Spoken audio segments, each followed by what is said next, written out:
નમસ્કાર દર્શક મિત્રો, જનરપન ન્યૂઝમાં આપણું સ્વાગત છે। HPV જે રસી છે જેનું આપણે લાસ્ટ ટાઈમ વિવરણ થયું હતું અને એ ખાસ મુદ્દા પર આજે ચર્ચા કરવી છે, તો હું શરૂઆત કરીશ ડૉક્ટર સપનાથી જ કે આ HPV રસી શું છે।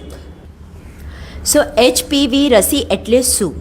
તો સર્વાઇકલ કેન્સર, મહિલાઓમાં થતા કેન્સર, ગર્ભાશય અને મુખના કેન્સરને અટકાવી શકી છે। એના લીધે HPV રસી હવે આવી ગઈ છે। HPV એટલે શું? Human papilloma virus. આ એક પ્રકારનો વાયરસ હોય જેના ઇન્ફેક્શનથી સર્વાઇકલ કેન્સર થઈ શકે। આ one of the most common cause. Cervical cancer થવાના અમુક વિધાવજા કારણ પણ છે, but HPV is the most common cause. હવે આ ઇન્ફેક્શનને અટકાવવા માટે આ વેક્સિન હવે માર્કેટમાં અવેલેબલ છે। આપણી નાની છોકરીઓથી 9 વર્ષની છોકરીઓથી આપણે શરૂઆત કરી શકાય આ રસી 9 થી 14 વર્ષની અને 14 વર્ષથી ઉપરની મહિલાઓને છોકરીઓને પણ રસીકરણ કરી શકાય। એને HPV વેક્સિનેશન કહેવામાં આવે છે। કે શું આ રસી સલામત છે? શું તેનો ઈલાજ છે? આપે બહુ સારું સવાલ પૂછ્યો। HPV હ્યુમન પેપિલોમા વાયરસ, જેમ ડૉક્ટર સપનાએ જાણ કરી, બહુ જ કોમન વાયરસ છે। કદાચ તમારામાં મારામાં બધામાં હોય। બધાને મૂળ પ્રકારમાં ઘણી બધી વોટ્સ હોય, મોલ હોય, તલ હોય, જેવી રીતનું મારી ગરદન પણ છે, એને વોટ્સ કહેવાય અને આ વોટ્સ લગભગ દરેક માણસમાં હોય। આ પણ હ્યુમન પેપિલોમા વાયરસથી થાય। Human papilloma virus sexually transmitted disease પણ છે। હ્યુમન પેપિલોમા વાયરસ આપણે એકબીજાને હાથ મેળવવાથી, આલિંગન કરવાથી, હગિંગ કરવાથી બધી વસ્તુથી થાય। એટલે એનું કોઈ પરમાનન્ટ ચોક્કસ ઇલાજ નહીં, પણ આપણે જે પ્રકારના વાયરસથી સર્વાઇકલ કેન્સર થાય 6, 18, 16 આવા 4 પ્રકારના વાયરસ છે જેનાથી સર્વાઇકલ કેન્સર થઈ શકે। એના વિરુદ્ધ આપણે રસી એક અમોઘ શાસ્ત્ર છે। જો એ સેક્સ્યુઅલ ઇન્ફેક્શન થતાં પહેલાં જો આપણે કોઈ બહેનને અથવા ભાઈઓને જે ભવિષ્યમાં આવશે એ રસી આપી દઈએ તો ભવિષ્યમાં થનારા આ ટાઈપના પર્ટિક્યુલર સ્ટ્રેન્સ 6, 11, 16, 18 થી જેનાથી સર્વાઇકલ કેન્સર થઈ શકે એને ભવિષ્યમાં આપણે સર્વાઇકલ કેન્સર થતાં અટકાવી શકાય। એની કોઈ દવા નહીં, એનું ખાલી આપણે મેક્સિમમ પ્રિવેન્શન કરી શકીએ। Healthy sexual practices, multiple sexual partner ના હોવા જોઈએ, કોન્ડોમનો પ્રયોગ કરવાના, હેલ્ધી સેક્સ્યુઅલ હાઇજીન રાખવાની, જેનેટલ હાઇજીન્સ પ્રોપર હોવી જોઈએ, પ્રોપર ઓવરઓલ હાઇજીન રહેવી જોઈએ। આ બધી વસ્તુથી આપણે એને પ્રોટેક્ટ કરી શકીએ। તમારું બીજું સવાલ હતું કે શું આ સલામત છે, શું આ અસરકારક છે? This vaccine is very very very safe. ખૂબ જ સલામત વેક્સિન છે। એના લગભગ કોઈ સાઈડ ઇફેક્ટ નહીં અને ખૂબ જ અસરકારક વેક્સિન છે। બહુ જ ઇફેક્ટિવ છે। ઇફેક્ટિવનેસ માટેના ઘણા બધા પોઈન્ટર્સ છે કે જે આપણે આગળ થતા વિડીયોમાં ડિસ્કસ કરીશું કે કેટલી ઇફેક્ટિવનેસ ક્યારે હોય। કે આના માટે કેટલી ઉંમર યોગ્ય છે? કયા સમયે આ રસી લેવી જોઈએ અને આ રસી કેવા વ્યક્તિઓ લઈ શકે છે? બહુ સારું પ્રશ્ન છે દર્શક મિત્રોની જાણકારી માટે। સૌથી પહેલાં આ જે HPV વાયરસના ઇન્ફેક્શન બધામાં થઈ જાય છે, થઈ શકે છે અને એના કોઈ ખાસ ચિહ્નો નહીં હોતા, બટ હવે રસી હાજર છે તો આપણે આ ઇન્ફેક્શનને અટકાવી શકાય છે। બટ મેજર ઇમ્પોર્ટન્ટ પોઈન્ટ એ છે કે આ ટાઈમસર લેવું જોઈએ। That is the main point. તો જે છોકરીઓ હોય, હવે 9 વર્ષથી 9 થી 14 વર્ષમાં આપણે નાની છોકરીઓને આના વેક્સિનેશન રસીકરણ ચાલુ કરવામાં આવી ગયું છે। ગવર્મેન્ટની પણ રસી આવી ગઈ છે એન્ડ એના માટે અવેરનેસ બહુ જ ઇમ્પોર્ટન્ટ છે।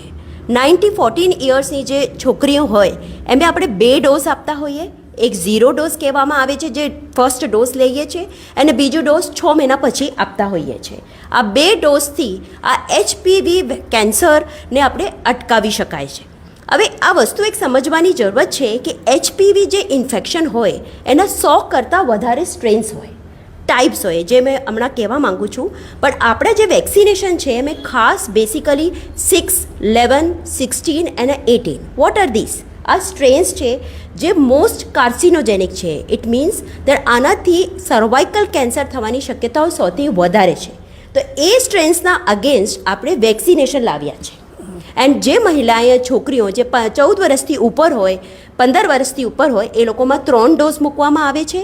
એમ 0 ડોઝ હોય, એના 2 મહિના પછી બીજો ડોઝ આવે, એન્ડ જે ફર્સ્ટ ડોઝથી ટોટલ 6 મહિના પછી ત્રીજો ડોઝ આવે, મતલબ ટોટલ 6 મંથ્સનો વેક્સિનેશનનો કોર્સ એક મારે તમને એ જાણવું છે કે આ જે HPVની વાત થઈ રહી છે, એટલે સામાન્ય કોઈ પણ વ્યક્તિ, જેમ કે તમે 9 વર્ષની દીકરીની વાત કરી, એટલે 9-10 વર્ષની ઉંમર થાય, એટલે એ દીકરીને તો કોઈ ખ્યાલ જ ના હોય, તો ત્યાંથી એને કોઈ બીમારી નથી, પરંતુ આ રસી લઈ શકે ને? બેસિકલી યસ, તમારું જે પ્રશ્ન છે એના માટે યસ, બટ બેસિકલી લોજિક એ છે કે આપણે ફર્સ્ટ સેક્સ્યુઅલ ઇન્ટરકોર્સ પહેલાં જાતિ, બિકોઝ આ જાતીય સંબંધથી આ ટ્રાન્સમિશન થાય છે. જી, આપણે નાનપણમાં જ આ ઇન્ફેક્શન થાય એના પહેલાં જ વેક્સિનેશન કરી દઈએ તો બોડીમાં એના અગેન્સ્ટ એન્ટીબોડીઝ, રોગ પ્રતિકારક શક્તિ ડેવલપ થઈ જાય, અને કદાચ આ ઇન્ફેક્શનનું સંક્રમણ થાય તો બોડી એમના ક્લિયર કરી શકે.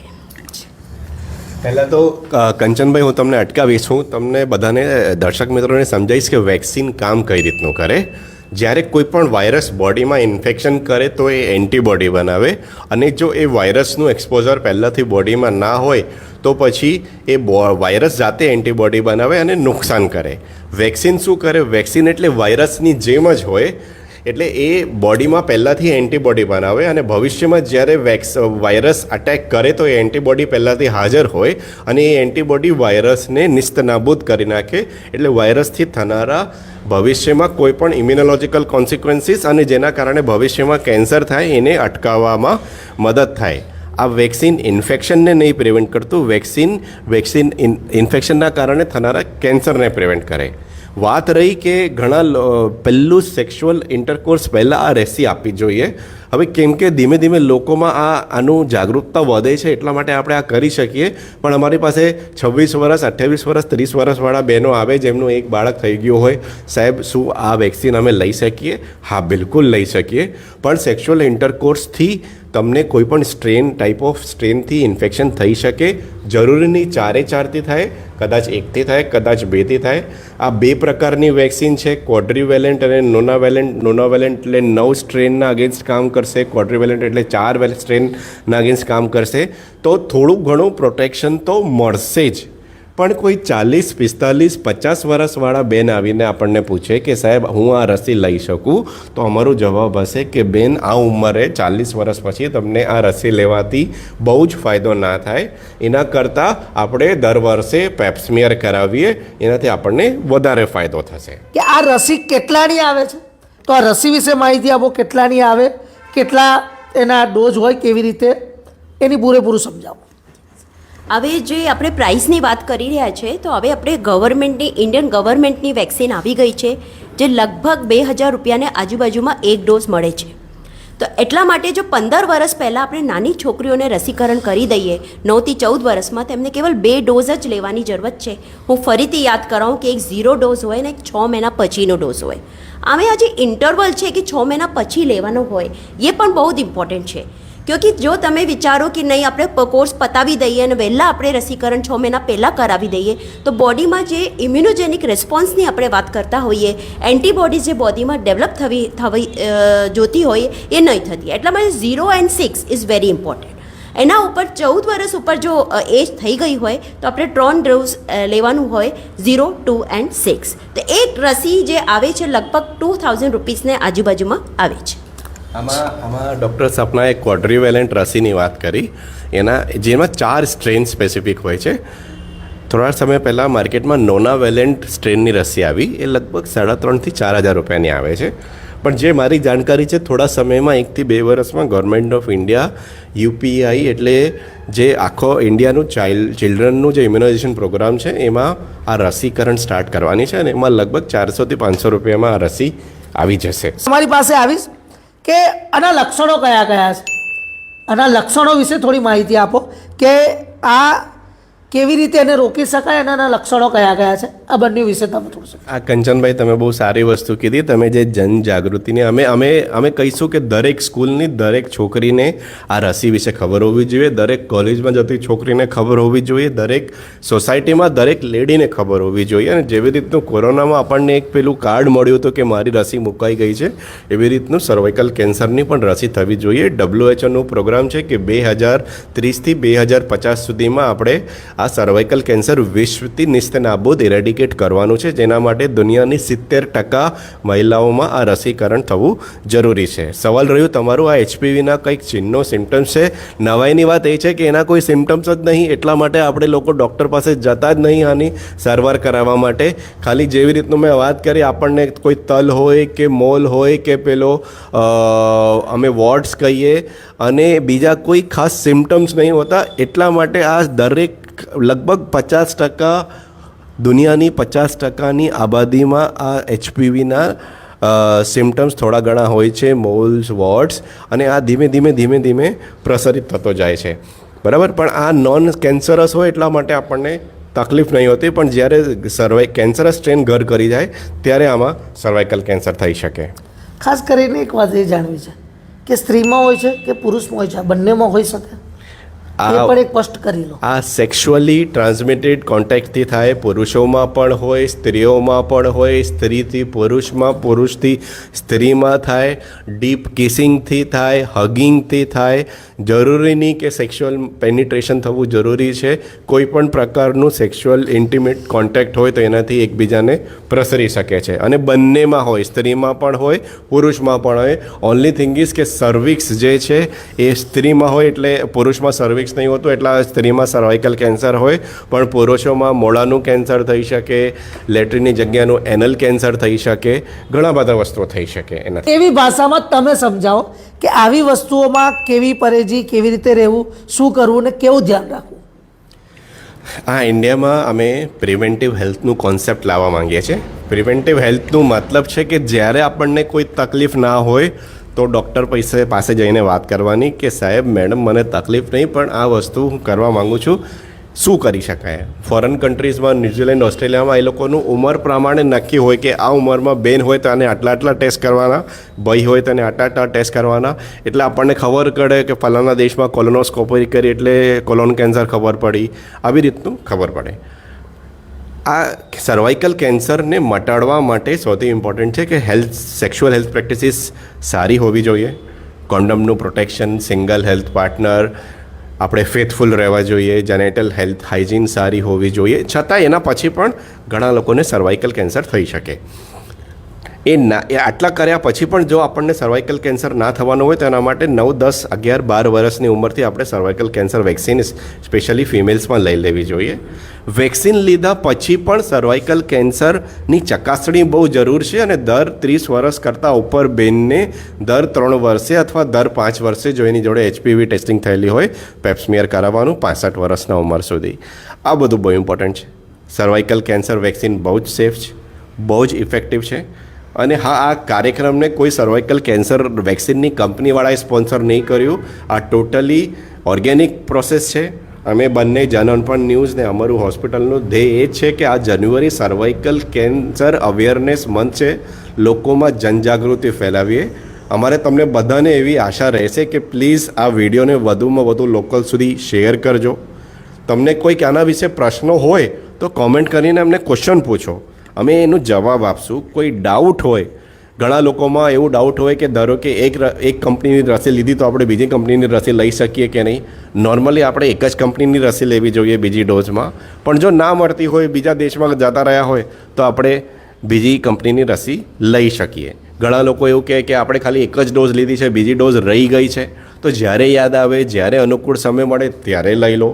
ઘણા લોકો બીજી ડોઝ લેતા જ નહીં, તો કે હવે મારે લેવી જ નહીં, એક જ ડોઝ લેવી છે, તો પણ એની પ્રોટેક્શન કંઈ ના કરતાં કંઈક તો છે. ઘણા લોકોને બીક હોય કે રસી એટલે મને તકલીફ થઈ જશે. મોટા ભાગના કેસમાં સાધારણ ઇન્જેક્શન છે, થોડું ઘણું 1-2 દિવસ દુખાવો થાય, બીજી કોઈ તકલીફ હોતી નહીં. સપના, તમારે કંઈ એડ કરવું છે? તમે બહુ સારું કીધું, અને હું જનઅર્પણ ન્યૂઝ ચેનલના બહુ આભાર માનું છું કે અમે આ પ્લેટફોર્મ આપ્યું, કે અમારું જો અંદરથી સપનો છે અને અમારું જે ડ્રીમ છે એના માટે અમારે એક પ્લેટફોર્મ મળી ગયું છે આજે. અને આજે અમે દર્શક મિત્રો સાથે આ વાત કરી રહ્યા છે. હવે ઘણા બધા લોકોના પ્રશ્ન છે કે રસી બહુ મોંઘી આવે છે એન્ડ અમે તો આ પોસાય નહીં, તો હવે શું કરીએ? તો મારું એવું કહેવાનું છે કે ગરીબ માણસ હોય એ પણ બર્થડે સેલિબ્રેટ કરે છે, એ પણ બધા બર્થડે પર કેક લાવે છે, નવા કપડાં લાવે છે, દિવાળી પર પણ આપણે ફટાકડા લાવીએ છીએ અને નવા કપડાં લાવીએ છીએ. એટલા માટે આપણા હેલ્થને પણ પ્રાયોરિટાઇઝ કરવાના. એન્ડ બધાને ખબર છે કે મહિલાઓની હેલ્થ સૌથી ઇમ્પોર્ટન્ટ છે એન્ડ મહિલાઓ સારી રહેશે તો આખી ફેમિલીનું બેલેન્સ રહેશે. એવી રીતે આપણે નાની દીકરીની તરફથી આપણે શરૂઆત કરાવવાની, એમને ભણાવવાનું એ તો ઇમ્પોર્ટન્ટ છે જ, બટ એમની પણ આગળ જઈને એમની હેલ્થ સારી રહેશે તો એમની આગળ જઈને અમારા કન્ટ્રીના ડેવલપમેન્ટમાં અમે હેલ્પ કરશે. એટલા માટે મારે એ કહેવાનું છે કે રસીકરણ તો લેવું જોઈએ. એવું કંઈ હાર્ડ એન્ડ ફાસ્ટ રૂલ નહીં કે 9મા વર્ષે જ લેવાનું કે 10મા વર્ષે જ લેવાનું. 1-2 વર્ષ આરામથી તમે એના માટે સેવિંગ્સ કરી શકો, પ્લાનિંગ કરી શકો. એન્ડ 14 વર્ષના અંદર જો તમે લઈ લો તો તમારે 2 ડોઝના જ ખર્ચો કરવો પડે. તો એટલા માટે જાગૃતિ બહુ જ ઇમ્પોર્ટન્ટ છે અને એ એક્સેપ્ટન્સ બહુ જ ઇમ્પોર્ટન્ટ છે કે રસી તો લેવાની છે ગમે તેમ કરીને. તો એ જ હું આશા રાખું છું કે આ અમારું જે અંદરથી પ્રયત્ન છે કે દર્શકો મિત્રો સાથે આ પહોંચી ગયો હોય કે રસી લેવાના બહુ જ ઇમ્પોર્ટન્ટ છે અને બધાને લેવું જોઈએ. જો આ વેક્સિનને 100% પ્રોટેક્શન આપણે રાખવું હોય તો આઈડિયલી ફર્સ્ટ સેક્સ્યુઅલ ઇન્ટરકોર્સ પહેલાં આ વેક્સિન લઈ લેવી જોઈએ. એટલા માટે આ 9 વર્ષનું આપણે ટાઈમ આવ્યો છે. આપણે આ 10 વર્ષે પણ લઈ શકીએ અને જો કોઈ લેડીએ 26 વર્ષ સુધી ઇન્ટરકોર્સ ના કર્યો હોય, વર્જિન હોય, તો આપણે 26 વર્ષની ઉંમરે પણ આપી શકીએ. એટલે આ ખાલી એક ઇમ્પોર્ટન્ટ ક્રાઇટેરિયા છે કે સેક્સ્યુઅલ ઇન્ટરકોર્સ પહેલાં, ફર્સ્ટ સેક્સ્યુઅલ ઇન્ટરકોર્સ પહેલાં લઈ લે તો સારું. ઘણા બહેનો અમારી પાસે પ્રેગ્નન્ટવાળા હોય અને એમને એવું હોય કે સાહેબ અમારે રસી લેવી જોઈએ કે નહીં, તો અમે એમને કહીએ કે બેન પ્રેગ્નન્સીમાં રસી ના લો, પ્રેગ્નન્સી પછી તમે આ રસી લઈ શકો. ધાવણ કરતી વખતે આ રસીનું કોઈ સાઈડ ઇફેક્ટ નહીં થાય. પણ કોઈ બેને લગ્ન કર્યું હોય અને એને 3 મહિના પછી બાળક રાખવાનું હોય તો અમે એને કહીએ કે તું જ્યારે રસી લે ને 3 થી 6 મહિના સુધી વેઇટ કરવાનું, પછી બાળક રાખવાનું. એ બહુ ઇમ્પોર્ટન્ટ છે. અને વેક્સિન લીધા પછી રેગ્યુલર રૂટીન પેપ્સમિયરની ટેસ્ટિંગ કરાવવું બહુ જરૂરી છે.